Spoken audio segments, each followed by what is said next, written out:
Hello YouTube, Skatem here, and today we are looking at a really fast smelter, and this will smelt a stack of items in 37 seconds. So, we throw in a stack of items here, so let's say iron, grab a stack of iron, and I have a watch right here with me.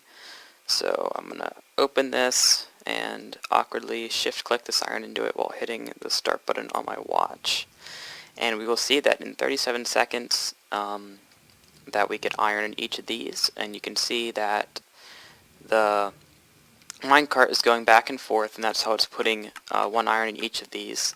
And then when the iron smelter gets thrown into these dispensers, which are shooting it down over to here, and you can see we've already got, and that's from the last time, that stack in there, and you can see we're getting the stack really fast, so I'm going to get ready to stop the watch.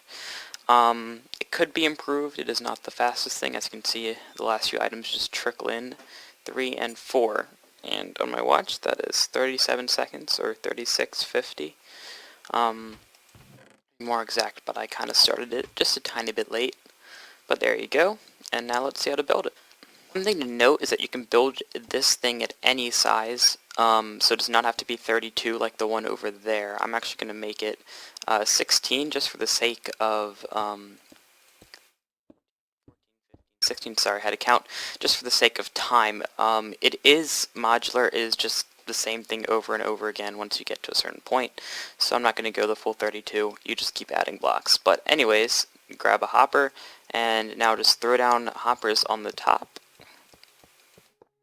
or however long your chain is. It can be any number, there's no specific that you need to do. And you're going to be throwing down hoppers on the bottom. Now the one way you do this, you start at the end, and what you're going to do is you're going to place one down, one in, and one in, and then that's where your dropper is going to be.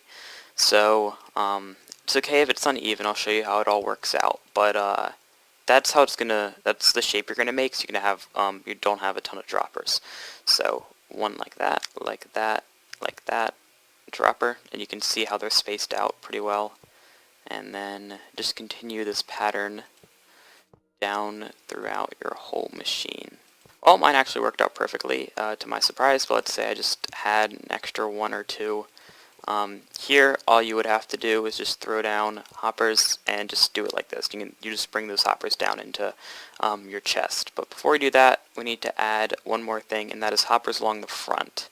So you are going to be using a lot of iron for this if you make it bigger. Now, the bigger you make it, the faster it will go. I would say 32 is about the prime amount. You could go 64, but that's just really long and uses a ton of resources. So say for speed-wise, 32 is probably the perfect balance.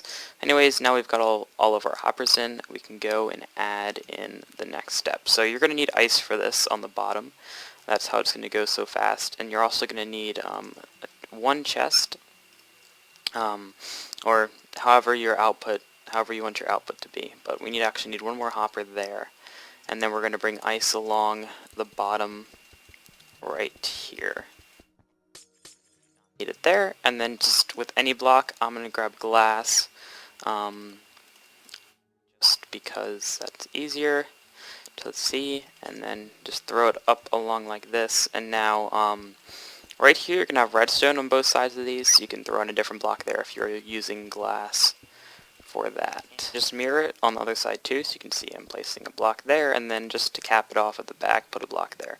So now you need water. So you're going to have water streams going along this glass. This is what's going to propel it forward. So at the very back, wherever it is, do that. And now, so your water does not flow backwards, what you can do is just wherever it stops, put down a half slab on the top. So items can go under this. So if I chuck in an item over here, you can see it goes under the half slab and keeps going, and actually made it all the way. But we're going to keep its velocity up, so I'm going to put in another thing of water and go like that. So it does not have to go all the way to here, as you can see how far that ice block went. Just kind of keep throwing water and keep throwing at half slabs. If you want to put a half slab early, do that. So you do not want the half slabs like under here, so where the dispenser is going to queue it out. So make sure if you have a half slab, put it under one of your droppers. So we can just do that and leave it like that, or just don't. Either way works. Onto the rails, and this is pretty straightforward. Just going to have rails going all along here, And then one thing you want to make sure you do is add a block at the end so your minecart does not go flying off, because that happened to me. And then make sure you put blocks here, otherwise the minecart on the top, the rails on the top are going to connect to the rails on the bottom. And it might glitch out and look like it did, but as you can see, that rail is fine for your first one, and you just move this along. And now, as you can probably guess, since this is the end of this one, just place a rail right there, and that'll bring it up. Now, make sure you have a block on top, otherwise it's gonna your minecart's going to fly off. And now, obviously, we cannot break this block, because then those rails are going to connect. What we have to do is we actually have to bring this out a bit, and now this is actually the coal line, so don't worry if a few extra coal go into your first furnace, but you are going to need to use hoppers so you can detect the items. Oops, one thing I forgot to mention, we need a normal rail. Almost messed that up. So put a normal rail there, and then a powered rail there, and then same here. So before your powered rail, put down a normal rail. So when you power these, it does not interfere with this one. So same thing here, you're just going to bring it up, put a block there, that'll bring it up, and as long as you don't update that with the rail, it will stay like that. So now for the activation, if we put a block there and put a comparator on that, that's going to detect when an item is in the item hopper. So next thing we can do, redstone, redstone, redstone, or block, block, block, put a torch there, and that'll turn the torch off. So if we get a minecart,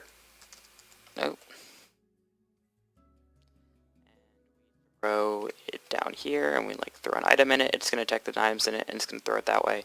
But these aren't powered, so nothing happened. Let's just grab that. Nope, it's going to be in the first one, of course.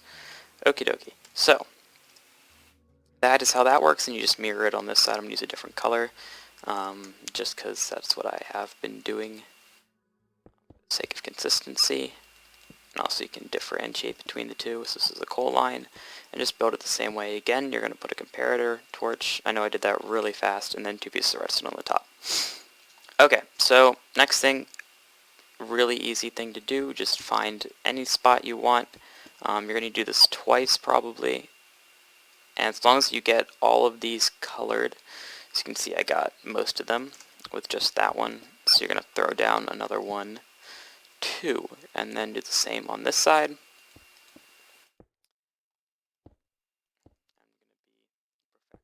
And just have to do it this way, where the colors match, and just throw down rails. So there we go. Make sure all your rails are powered. That's basically it. You can use levers, whatever you want to do. I just find that the easiest. So there we go. We have the rail set up. Now the last thing to do is add the redstone for the bottom. So you're going to come over to this side, so the side without the green and the coal. What you're going to do is you're going to take a line and just move it like so, and then at each one of these you're just going to place a block. So you can see I'm just doing this pattern all the way down, and then you need comparators, so it's going to detect when you have an item in here, so you can fire them. And then the comparators, if you just put redstone here, the comparator is just going to run out because there's only one item in here, so you need to put a repeater to keep the charge up, which means you need one at every one, but don't worry, it still goes really fast.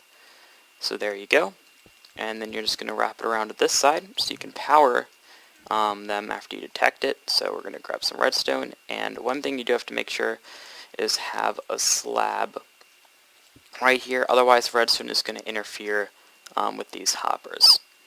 So make sure you put a slab there, and then coming out to here, I'm actually going to do this. Oops. This one. Okay, so redstone torch there. Almost messed that up. Actually, wait, nope, that's right. Ignore me. I had it right the first time. There. So, redstone torch off of the half slab. Sorry about that. And then another piece of redstone, and then turning that torch off. And we're going to make a very simple clock. Redstone repeater. Oops, redstone repeater. So, don't have to worry about ticks on those, just throw them down. So, whenever this torch turns off, we have that clock firing. So basically, whenever items are detected in here, this torch turns off, and then this clock fires. So, easiest thing to do this, and then if you want to make it even easier on yourself, you can see how far the pulse goes. You can turn that off, but eventually we are going to run out of wire. which is actually here. So it's always going to be, so if you make it long, we can go look over there, but it's always going to be this one. So you're always going to have to put it before, because what we could do, we could put it here, and you think you've got that working, but this one will not fire. So make sure when you run out, you put it there, so you get this one too. You put it on the 13th, not 14th block. So here we go, we have it firing, we can place that back, and we can test it now. So, with chest, micro with chest, and it's not going to work until we have coal in it, or some sort of power them. So there's actually not going to be a lot of items in every one, so using like coal or bucket of lava is not always going to be your best bet. As you can see, we've got 3 in most of them, so it's going to divide it out as evenly as it can. The one at the beginning for the coal is going to get a lot. For the top, that's always going to make it even, but for your coal or source block, it's going to give a lot to the top one. Anyways, I'm just going to throw some more coal in here, and then we can test it. So, this should work. Just grab a stack of items, so like gold or iron, whatever you want. Throw it in, and we will see, I didn't start a timer, but we will see it hopefully working. So, we have items in each one, and it's spreading it out evenly, so you don't have to throw a stack in, you can throw in any amount of items, it's going to spread it out as evenly as possible. And yeah, we have our iron coming out, so hopefully we will see that we get 64 iron. It shoots item out, and item flows all the way down. A few left. Oops, I messed it up. So that's why you want these blocks here, which I didn't have, so let's queue those down. Oops, I think I queued 3 in. Oh, we're going to be off a little bit because those blocks were broken. Oh, perfect. There we go, 64. So that's why you want those items up. Otherwise, if like this is missing, the items might fall onto here. So, meant to do that. Meant to make a mistake, definitely.